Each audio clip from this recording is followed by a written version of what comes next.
Hey guys, sorry I have not made a video in a while, but we finally painted the second half of my room.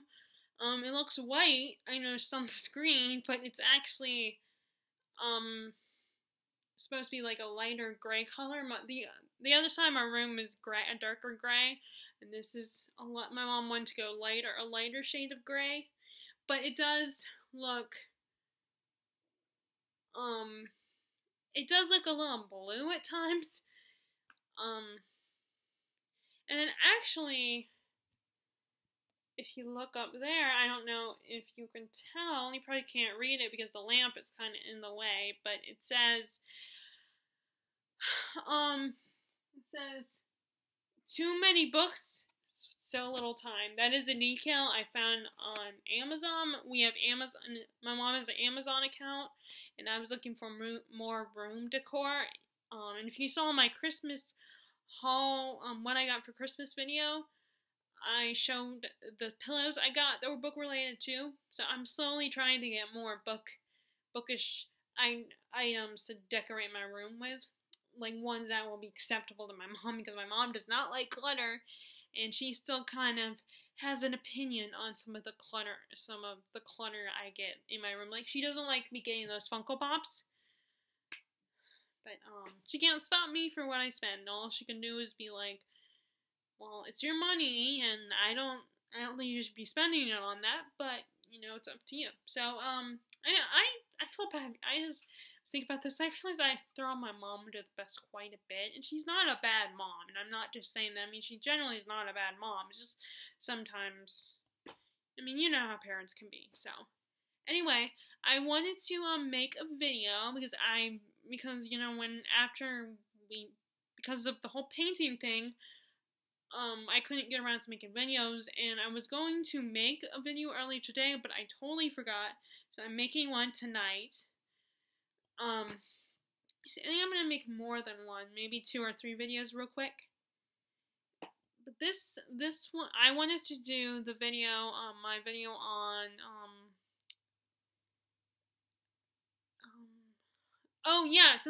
that's right. Since tomorrow's Valentine's Day, I wanted to do another ship video on one of my favorite ships.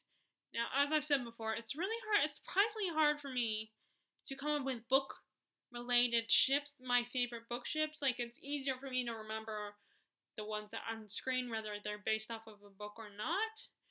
So I tried to limit myself, since this is technically a booktube channel. I mean, it's not technically, it is a booktube channel. So I finally came up with one more to do, since tomorrow's Valentine's Day, and I don't know if I'll get a chance to film real quick, since I have to work. And that is from, this ship that I want to talk about is from a book series that I know that it's not the most popular book series, and people have told me in the past that the books get worse. But I totally disagree with that, and I'm glad that I went with my friends suggesting and continued to read the series, because I was debating if I should have donated those books without giving them a shot and reading the whole series. But I did read it. I did not reread the first book like I probably should have, but I mean, I knew the basic idea, and I could have easily looked it up. I just was being lazy. And that is Castor Chronicles, and of course the main couple in there is Ethan Waite, and Lena Duquesne. First of all, this is a book about witches, so, that's one of my favorite, witch stories are one of my favorite paranormal related plots. Is stories about witches. And I still like it, but I don't read as much of the paranormal stuff anymore. I kind of read the full-blown epic fantasy now, or like historical fiction or literary fiction. But this couple, first of all, they were doomed from the start. Sad to say. They were essentially, literally a cursed couple. Because, like, Lena's ancestor, who was a Castor, which is basically a witch, well, their family are witches, and she fell in love with Ethan's ancestor, who Ethan is actually named after, and and during the Civil War, when Ethan died, Lena's ancestor Genevieve used a spell to resurrect him, but that spell automatically made her. It was a spell she shouldn't have done, and it automatically made her evil, essentially. Like, in their family, the women in their family are either chosen for the light or the dark.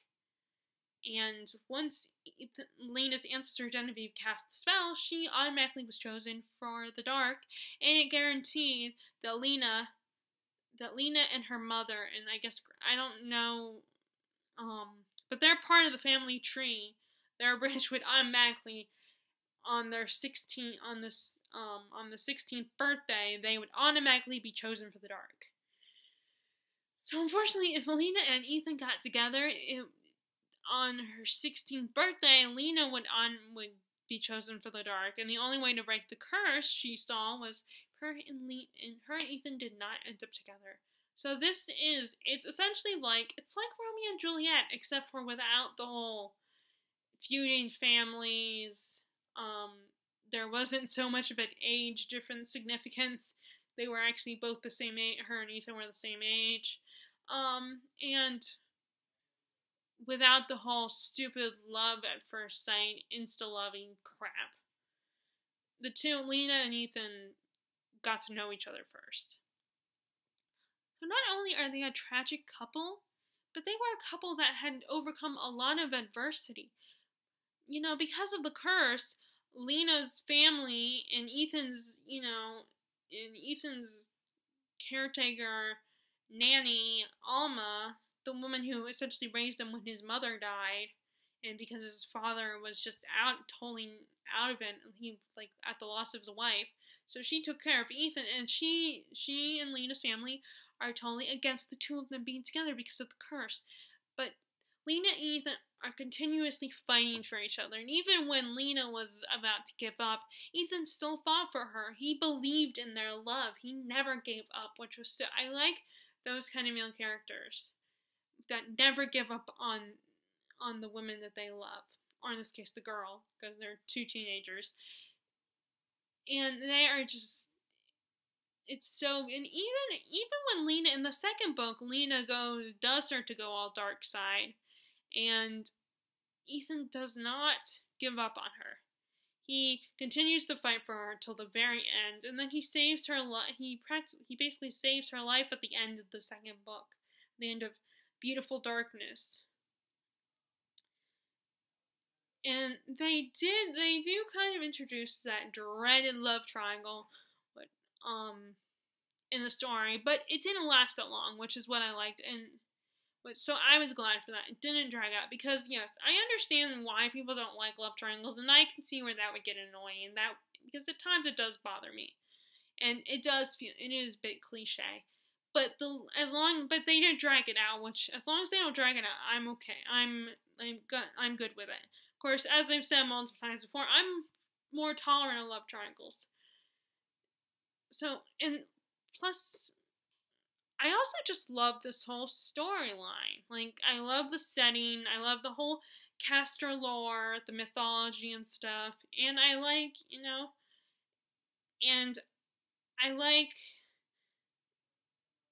and I love their romance is tragically beautiful, because, like, again, it's a doomed love, automatically it's doomed, but the two of them will not give up on each other, and he will stay loyal, even when all the other kids at school were giving Lena a hard time because, they thought she was evil, and they were afraid of her, not that they knew that her family were actually Castors, but she knew there was something different, the town knew there was something different about the Duquesnes, and, so they were constantly bullying Elena and treating her horribly. But Ethan, when he chose to be with Elena and to pursue a relationship with her, it didn't matter to him. He still defended her. He still would go out. He will still go out on public dates with her. He didn't care. The only thing he cared about was when Lena was being dumb in the second book and wasn't talking to him. They were not communicating as a couple, and I think it was because she was so determined to protect him from herself that she was not talking to him, which was a name, which I think was a big mistake. I think she should have talked to him and told him her concerns instead of pushing him away. Like, I mean, normally that's what the guy does. The guy pushes the girl away, and it's like, oh my God, you're being so dumb. Because it never works. It always backfires in the end. And someone always gets hurt. And even if you push them away and make them hate you, the other person will still get hurt. Whether it's from you directly by pushing them away, you hurt them. Or, the bad guy isn't that stupid. The bad guy will still, they're not stupid. They're not going to be like, oh, you pushed them away, they're not together anymore, so I'm going to leave them alone now because, oh, you clearly don't love that person anymore. Yeah, right. The villains aren't stupid. They know that you still love them. And Lena does kind of do that when, in the second book, she pushes Ethan away. It's like, are you kidding me? You're really going to do this? You're really going to do this? You're going to make this decision. It's like, really, Lena, you... But,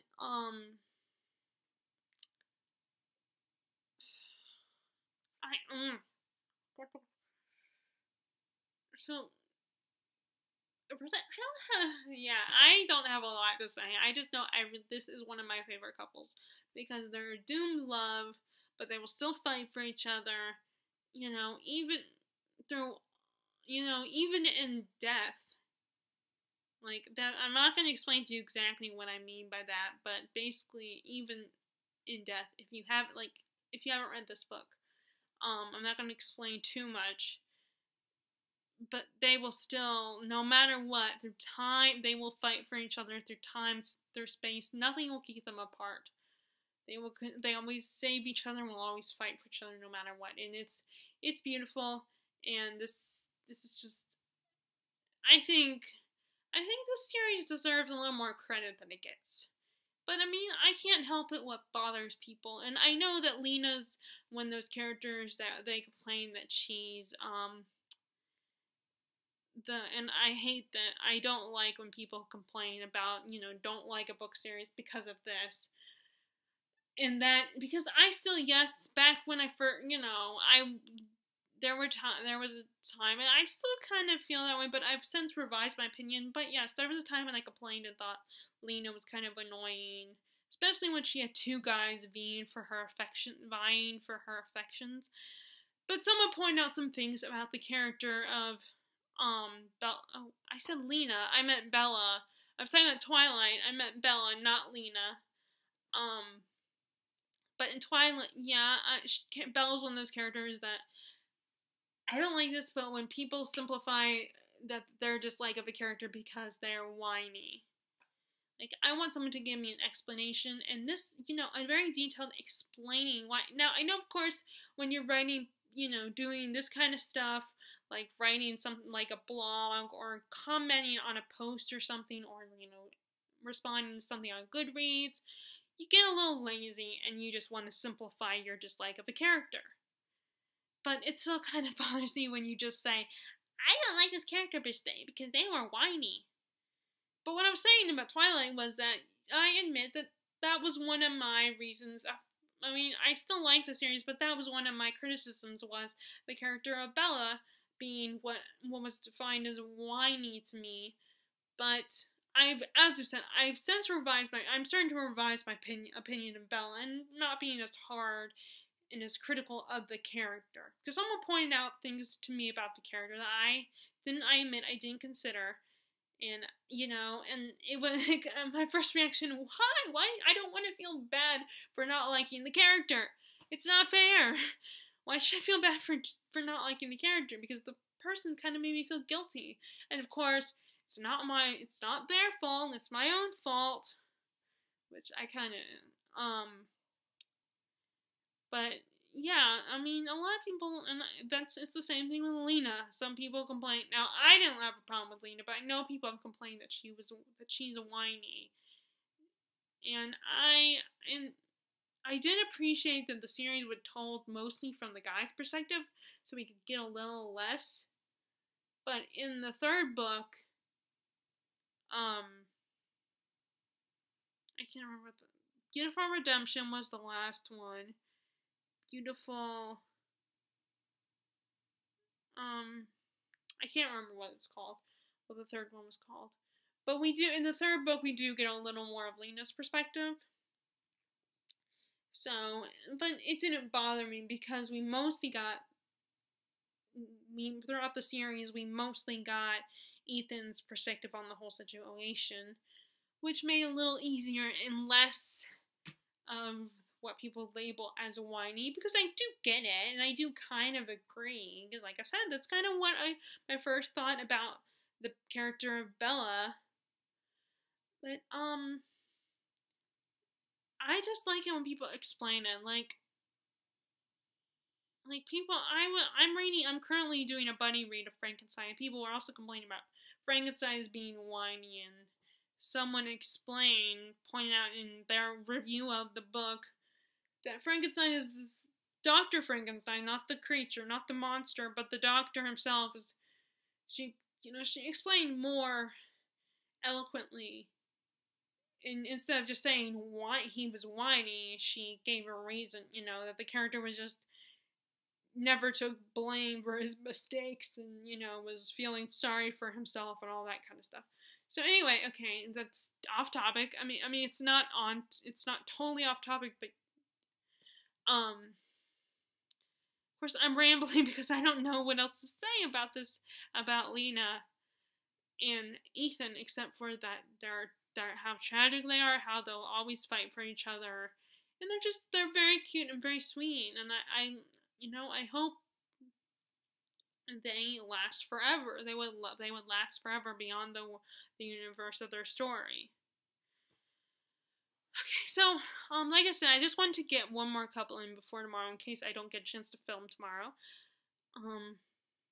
But those are some of my favorite, though. That is ship number, is it 9 or 10? I don't remember. Well, I'll figure it out. So, okay. If you like this video, despite my bad ending of the video and my rambling, please give it a thumbs up. Please give it a thumbs up. I really hope you guys liked this video and didn't mind the rambling. And also, please subscribe if you haven't already. Alright, bye.